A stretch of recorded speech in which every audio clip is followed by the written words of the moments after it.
This is the final piece to the 1,000-piece jigsaw puzzle of Harry Potter.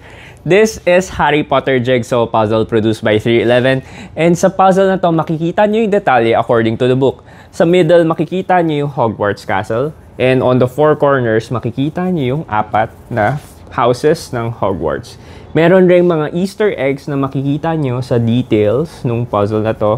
And this puzzle is not an ordinary jigsaw puzzle kasi it's also an interactive puzzle kung saan pag nabuo mo na yung puzzle, you need to turn on your phone app, camera app, turn on the flash, dim the lights, and then kunan mo ng photo yung jigsaw puzzle. Once nakunan mo na ng photo, makikita mo yung clue on how to access the interactive puzzle. Yun lang. And here's the behind the scenes look on how the team assembled the 1,000-piece Harry Potter jigsaw puzzle. Tapos tinanong ko si Jam, gano'n nila katagal natapos yung jigsaw puzzle. Ang yabang kasi ang sagot niya sa akin, 1 hour and 2 days.